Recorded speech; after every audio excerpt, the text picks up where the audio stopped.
Hola chicos, ¿cómo andan? En el video de hoy vamos a hablar de uno de los SCP más conocidos, terroríficos, y uno de los mejores. Estoy hablando del SCP-106. No se permite ninguna interacción física con SCP-106 en ningún momento. Toda interacción física debe ser aprobada vía votación por no menos de 2/3 partes del Consejo 5. Dicha interacción debe llevarse a cabo en ubicaciones ARI de máxima seguridad, después de una evacuación general del personal no esencial. Todo el personal, investigadores, seguridad, clase D, etc. deben permanecer por lo menos a 60 metros de la celda de contención en todo momento, excepto en eventos de ruptura. SCP-106 debe ser mantenido en un contenedor sellado, compuesto de acero reforzado con plomo. El contenedor será sellado con 40 capas de material idéntico, cada capa separada por no menos de 36 centímetros de espacio vacío. Los puntales de apoyo entre las capas deben ser repartidos aleatoriamente. El contenedor debe permanecer suspendido a no menos de 60 centímetros de cualquier superficie por soportes electromagnéticos celuloid. El área de contención secundaria ha de ser compuesta por 16 celdas esféricas, cada una llena de diversos fluidos y con superficies y soportes aleatoriamente ensamblados.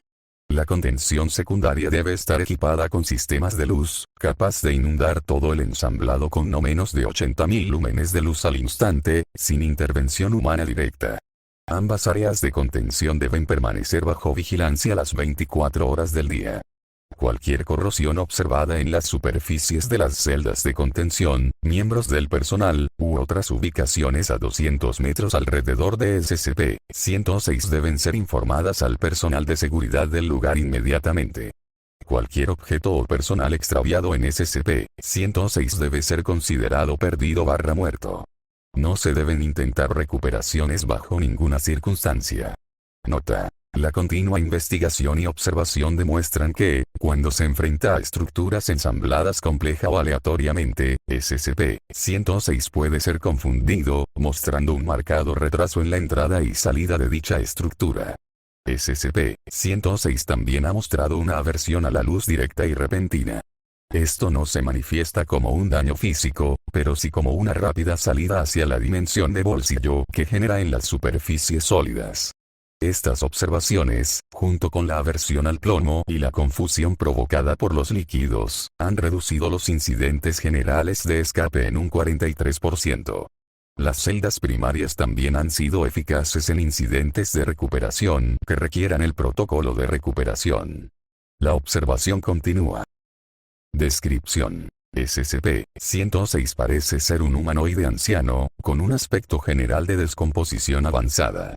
Este aspecto puede variar, pero la cualidad descompuesta se observa en todas las formas. SCP-106 no es excepcionalmente ágil, y permanecerá inmóvil durante varios días seguidos, esperando a su presa.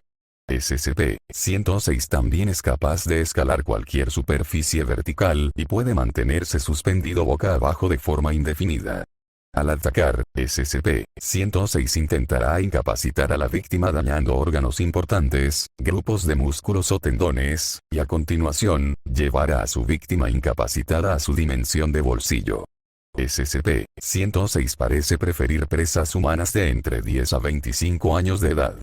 SCP-106 causa un efecto corrosivo en toda materia sólida que toque, provocando una destrucción física en los materiales varios segundos después del contacto. Esto se observa como oxidación, descomposición, y agrietamiento de los materiales, y la creación de una mucosidad negra similar a la sustancia que cubre a SCP-106. Este efecto es particularmente perjudicial para los tejidos vivos, y se asume como una acción de predigestión. La corrosión continúa por 6 horas después del contacto, tras lo cual los efectos parecen desvanecerse. SCP-106 es capaz de pasar a través de materia sólida, dejando tras de sí una gran mancha de mucosidad corrosiva. SCP-106 es también capaz de desaparecer dentro de la materia sólida, entrando en lo que se presume es una forma de dimensión de bolsillo. SCP-106 puede salir de esta dimensión desde cualquier punto conectado al punto de inicial de entrada, por ejemplo, entrando en la pared interior de una habitación y saliendo de la pared exterior, entrando en una pared y saliendo desde el techo.